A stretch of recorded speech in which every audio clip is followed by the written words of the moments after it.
بسم اللہ الرحمن الرحیم۔ السلام علیکم اسٹوڈنٹس، آج ہم سٹارٹ کر رہے ہیں ایم اے انگلش پارٹ 1 کے۔ میرے پاس ایک بہت ہی اچھے نوٹس ہیں جہاں سے میں آپ کو ایک پڑھانا سٹارٹ کر رہی ہوں، اور مجھے امید ہے کہ وہ لوگ جو یونیورسٹی کے ایگزامز میں اپیئر ہونا چاہتے ہیں تو یہ نوٹس ان کے لیے بہت یوزفل رہیں گے۔ اس میں آپ کو جوفری چوسر سے ہم سٹارٹ کریں گے، پیپر 1 سے، اور جس میں سب سے پہلے چوسرز لائف اینڈ ورک کے بارے میں آپ کو ڈیٹیل بتائی جائے گی۔ اس کے بعد ایگزامینیشن کویسچنز آپ کے ساتھ 1 بائی 1 ڈسکس کیے جائیں گے۔ یہ سارے کویسچنز وہ ہیں جو آپ کے پیپرز میں ضرور آتے ہیں، اور ان کے تمام ہیڈنگز اور ان کے اندر جو کوٹیشنز بہت ہی اچھے سے نوٹس ہیں جو آپ کے لیے بہت زیادہ ہیلپ فل رہیں گے انشاءاللہ۔ سب سے پہلے تو ہم ڈیٹیل سے بات کریں گے کہ چوسرز کی لائف کے بارے میں، اور نیکسٹ پھر ہم ڈسکس کریں گے کہ چوسرز کو ماڈرن پوئٹ کیوں کہا جاتا ہے، یا چوسر کی کیا گریٹنس ہے ایز اے پوئٹ، یا اس کی کیا کنٹریبیوشن ہے، why Chaucer is known as father of English poetry, اور ان آفیشیل کونسلر بھی اسے کہا جاتا ہے، کرونیکل ان آفیشیل کرونیکلر مین کہ ہسٹری رائٹر۔ ایک ہوتا ہے نا کہ جو آفیشیل ہسٹری رائٹر جو ڈیٹس کے ساتھ ریکڈز کے ساتھ لکھتا ہے، لیکن یہ ایک پوئٹ ہے، ایک سٹوری ٹیلر ہے، تو اس نے ایک آفیشیلی ڈیٹس کے ساتھ نہیں لیکن ریئلٹی کے ساتھ اپنے ٹائم کی ہسٹری کو کیپچر کیا ہے، تو اسی لیے اسے ان آفیشیل کرونیکلر بھی کہا جاتا ہے۔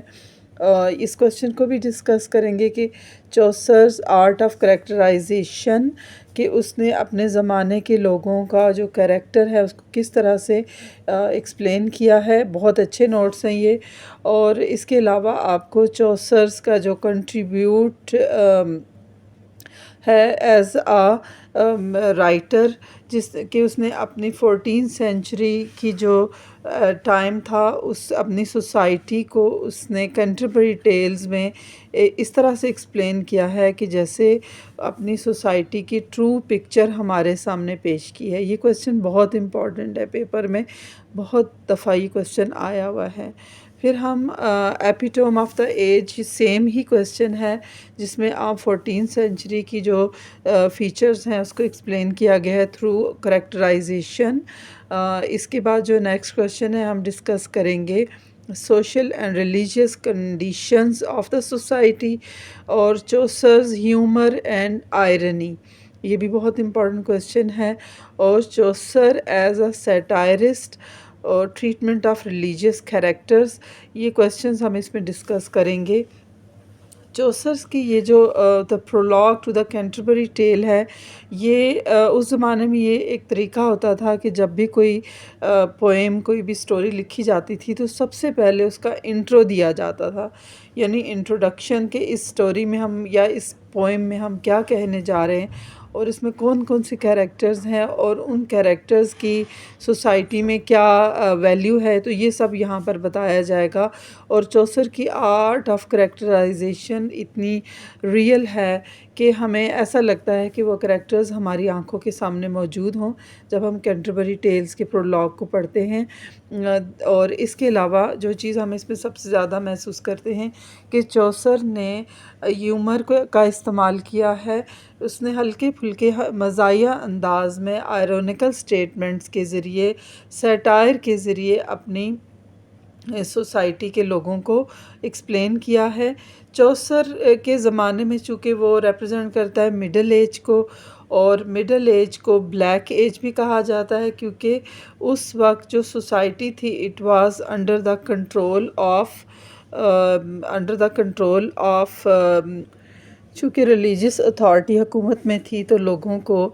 سچ بولنے، سچ لکھنے کی اجازت نہیں ہوتی تھی، اور پادری جو چیز پسند کرتے تھے، جو چیز انہیں لگتا تھا کہ ان کی رائے کے مطابق ہے، اسی کو ہی وہ آگے جانے دیتے تھے۔ تو پرنٹ میڈیا کی کوئی ان کو اجازت نہیں تھی، کتابیں لکھنے کی اجازت نہیں تھی، سٹوری ٹیلنگ ہوتی تھی تو چوسر نے بڑے ڈھکے چھپے انداز میں، آپ کہہ لیں کہ شوگر کوٹڈ ورڈز میں، اس زمانے کی جو ہپوکریسی تھی، منافقت تھی سوسائٹی میں، اس کو ایکسپلین کیا ہے۔ اور اس پوری اسٹوری میں ہمیں یہ پتہ چلتا ہے کہ چوسر نے آرٹ آف کریکٹرائزیشن بہت خوبصورتی سے، ان نوٹس میں یہ کویسچن بہت خوبصورتی سے ایکسپلین کیے گئے ہیں۔ اسائنمنٹس بنانے اور ایگزامینیشن کی پریپریشن کے لیے آپ کو یہ بہت ہیلپ فل معلوم ہوں گے۔ آپ ڈیٹیل سے ان ویڈیوز کو دیکھیں، اور اس کے علاوہ آپ مجھے کمنٹ سیکشن میں یہ سجیشن دیں کہ کون سا کویسچن ہے جو آپ کو چوسر کا سمجھ نہیں آیا ہے، اس کو میں ڈیٹیل ایکسپلین کروں اور اس کے بارے میں آپ کو، اور اس کے علاوہ بھی کچھ نوٹس جو ہے وہ یوٹیوب ویڈیو کے ذریعے آپ کو دے سکوں۔ تو سب سے پہلے ہم آج ڈسکس کریں گے لائف آف چوسر۔ سب سے پہلے ہم چوسر کی بائیوگرافی میں اس کے پیرنٹس کے بارے میں پتہ لگائیں گے۔ یہاں نوٹس میں بہت ہی ڈیٹیل سے بتایا گیا ہے کہ چوسر کی جو ڈیٹ آف برتھ ہے وہ ہسٹری کے اوراق میں کہیں کھو گئی ہے، اور پیپل اتنا کنفرم نہیں ہے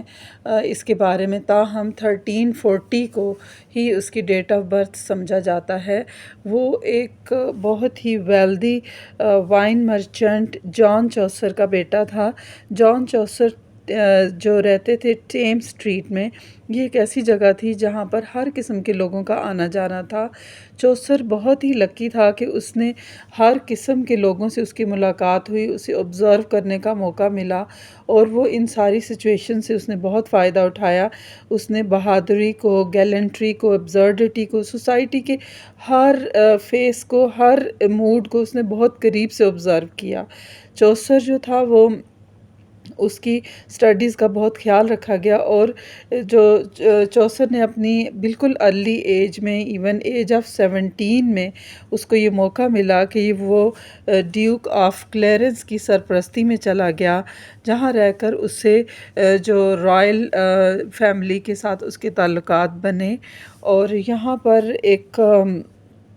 اسے جان آف گانٹ سے ملنے کا بھی موقع ملا۔ یہی وہ شخص ہیں کہ جن کی مدد سے وہ لینکسٹرینز تک پہنچ سکا، یعنی رائل سوسائٹی تک پہنچنے میں اسے مدد ملی۔ یہ وہ زمانہ تھا کہ جب England was ruled by Paris, France, یعنی انگلینڈ پر فرانس کی حکومت تھی۔ تو اس دوران پھر چوسر کو یہ موقع ملا کہ اس کو 1367 سے پہلے، جب وہ 19 ایئرز اولڈ اس کی ایج تھی، 19 ایئرز، تو اس سے ملٹری سروس میں بھی حصہ دیا گیا۔ پھر کچھ عرصے کے لیے 1367 میں اس کے نظر بند بھی رکھا گیا، اور پھر وہ اس کے بعد اسے کچھ فارن افیئرز میں ایز اے ڈپلومیٹ، یعنی دوسرے لوگوں کے ساتھ بات چیت کر کے دوسرے فارن افیئرز میں انگلینڈ اور فرانس کے تعلقات کو بہتر بنانے میں، لوگوں کے رائل فیملیز کا دوسرے لوگوں کے ساتھ تعلقات بہتر بنانے کا پرپس دیا گیا۔ اور اس دوران اس کی جو شادی بھی ہوئی، جو جان آف گانٹ تھے ان کی سیکنڈ وائف کی سسٹر فلپا سے ان کی شادی، فلپا رائٹ سے ان کی شادی ہوئی۔ اور چوسر کو اس دوران فرینچ رائٹرز کو ملنے کا موقع ملا، اور ان کے ساتھ فرینچ رائٹرز کو پڑھنے کا موقع ملا، فرینچ لٹریچر کو سمجھنے کا موقع ملا۔ پھر اسی دوران ایز اے ڈپلومیٹ اس کے دورے اٹلی میں بھی اس کے دورے ہوئے۔ اسی چھوٹی سی عمر میں اسے اٹیلین بڑے بڑے رائٹر سے ملنے کا موقع ملا، جہاں پر اس کی ملاقات پیٹریارچ اور بوکیشیو جیسے رائٹرز کے ساتھ ہوئی۔ اس کے علاوہ ڈینٹے بہت ہی مشہور بہت بڑے رائٹر ہیں، ان کے ساتھ۔ چوسر was enough lucky to have such a relation with royal family and tours۔ جب وہ اٹلی کے دورے سے واپس آیا اتنے بڑے بڑے لوگوں سے مل کر، تو اس کی جو مائنڈ ایز اے رائٹر بہت گرو ہو چکا تھا، کیونکہ فرانس کا لٹریچر، اٹلی کا لٹریچر اس کے مائنڈ پر بہت ہی اچھے اثرات ڈال چکا تھا۔ پھر اس کے بعد جب وہ لنڈن واپس آیا اٹلی سے، تو چوسر کو کنٹرولر آف کسٹم لگا دیا گیا، اور کسٹمز کا جو ڈیوٹی ہوتی ہے جب آپ بندرگاہ پہ جہاز آ رہے ہوتے ہیں، لوگ آ رہے ہوتے ہیں، جا رہے ہوتے ہیں، کیونکہ چوسر ایک گریٹ آبزرور تھا تو اسے موقع ملا، بہت سے ہر قسم کی لوگوں سے ملنے کا موقع ملا، ہر طبقے کے لوگوں سے ملنے کا موقع ملا، چاہے وہ رائل فیملی ہو، چاہے وہ پیزنٹ کلاس ہو، چاہے وہ ورکنگ کلاس ہو، لیبررز ہوں، سب کے ساتھ اس کا 1 to 1 ملاقاتیں ہوئیں اور اس کی آبزرویشن اور زیادہ بہتر ہو گئی، اور اس کے بعد پھر اس کو پوسٹ کر دیا گیا، چوسر کو ایک پوسٹ دے دی گئی جسٹس آف پیس کینٹ میں، اور 1389 میں، پھر اس کے بعد چوسر کو کلرک آف کنگ مقرر کیا گیا۔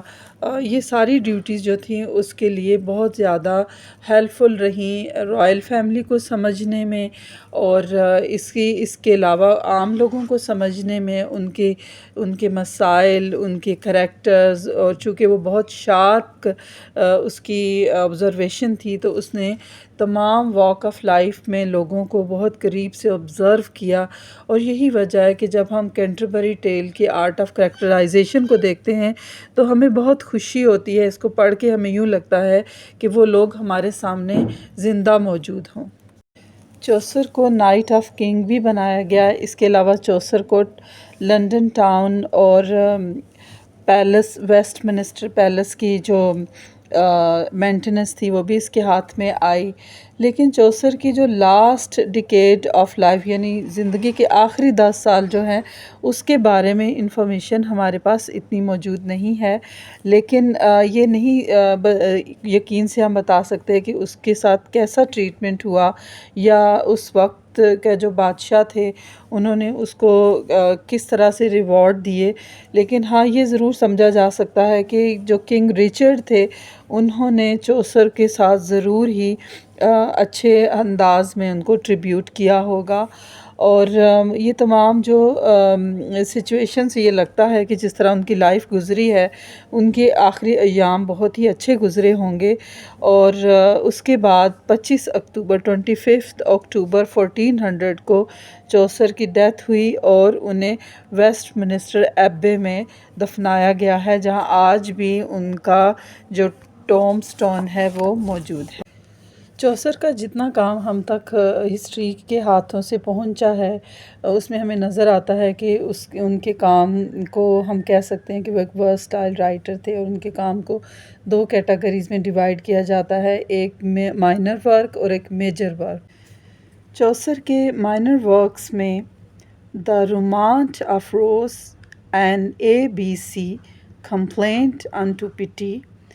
بک of Duchess, complaint of Mars, parliament of fowls, complaint to his lady, legend of good women, house of fame, اور ٹریٹائز آف دا ایسٹرولیبل قابل ذکر ہیں، اور میجر ورکس میں دا کینٹربری ٹیلز اور ٹرائلس اینڈ کرسائڈی، یہ 2 work major works میں آتے ہیں۔ اس کے علاوہ ان کے کام کو اگر ہم ٹائم پیریڈز کے حساب سے ڈیوائڈ کریں تو سب سے پہلے جو کام ہمیں نظر آتا ہے وہ فرینچ پیریڈ کا ہے، جو ان کی سٹارٹنگ آف رائٹنگ سے 1373 کا پیریڈ ہے، جس میں انہوں نے بک آف ڈچز اور رومانٹ آف روز جیسے کام لکھے ہیں، اور یہ کام ان کے مائنر ورکس میں آتے ہیں۔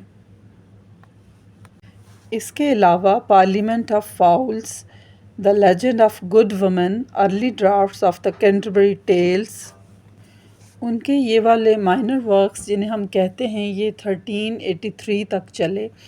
اس کے بعد ان کا انگلش پیریڈ ہے جو 1383 سے 1400 ٹل ڈیتھ ہے۔ اس پیریڈ میں ان کی جو قابل ذکر کام ہیں ان میں دا کینٹربری ٹیلز جو ہے وہ بہت اہمیت کا حامل ہے،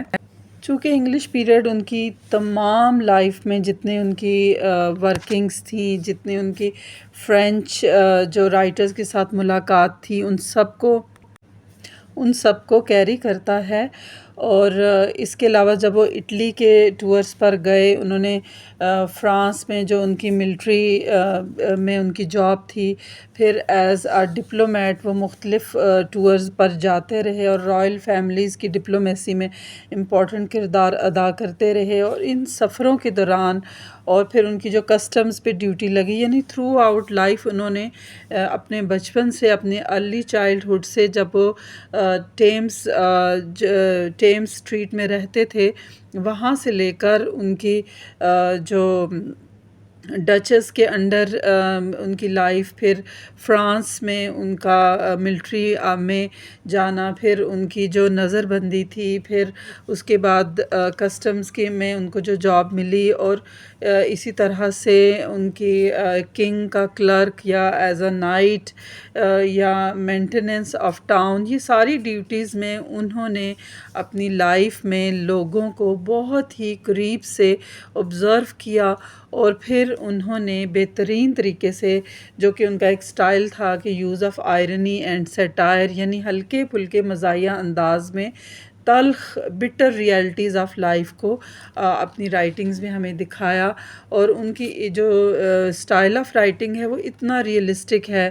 اور اتنا یونیورسل ہے کہ we can feel that such type of characters are prevailing in our society. میں نے اپنی اسٹوڈنٹ لائف میں جب فرسٹ ٹائم چوسر کو ایز اے رائٹر پڑھا تھا، تو اس کے بعد سے مجھے اب تک ایسا ہی فیل ہوتا ہے کہ ہماری لائف میں یہ سارے کریکٹرز ابھی تک موجود ہیں۔ اگر ہم کسی ریلیجیس پرسنالٹی کو دیکھیں، irrelevant ٹو کرسچن ریلیجن، ہم اپنے ریلیجن میں کسی بھی ریلیجن سے اگر ہم تعلق رکھتے ہیں، ہم ان پرسنالٹیز کو دیکھ سکتے ہیں کہ کس طرح سے لوگ ہپوکریسی پرفارم کرتے ہیں۔ اسی طرح سے اگر ہم ان کے جو نائٹ کے کریکٹر کو دیکھیں تو ہم یہ، یعنی چاہے وومن کریکٹر ہوں، چاہے وہ آرمی سے ریلیٹڈ کریکٹر ہوں، ریلیجس کریکٹر ہوں، چاہے وہ پیزنٹری کریکٹر ہوں، یعنی غریب لوگ ہوں، ہر طرح کے کریکٹرز کو ہمیں اپنی لائف میں نظر آتے ہیں۔ یہی بات ہے جو چوسر کو ایک ماڈرن رائٹر بناتی ہے، ایک یونیورسل رائٹر بناتی ہے، اور جس طرح سے انہوں نے اپنے ایرا کو، اپنے دور کو، اپنی صدی کو، اپنے ارد گرد لوگوں کو، لائف کو کیپچر کیا لفظوں کی تصویروں میں، یعنی ورڈ پکچر آف پیپل، تو ہمیں یوں لگتا ہے کہ وہ اپنے زمانے میں اپنے تمام رنگوں کے ساتھ وہ کریکٹرز ہماری آنکھوں کے سامنے آ جاتے ہیں جب بھی ہم کینٹربری ٹیلز کو پڑھتے ہیں۔ تو یہ بہت خوبصورت پیس آف رائٹنگ ہے، اور اس ویڈیو میں نے ان کی لائف کے بیک گراؤنڈ کو ٹچ کیا کہ کس طرح سے ان کی چائلڈہڈ سے لے کر ان کی ڈیتھ تک ان کو اس طرح کے مواقع ملے کہ جہاں پر وہ بڑے بڑے رائٹر سے بھی ملے، جہاں پہ وہ لائف کو بہت قریب سے بھی دیکھ پا۔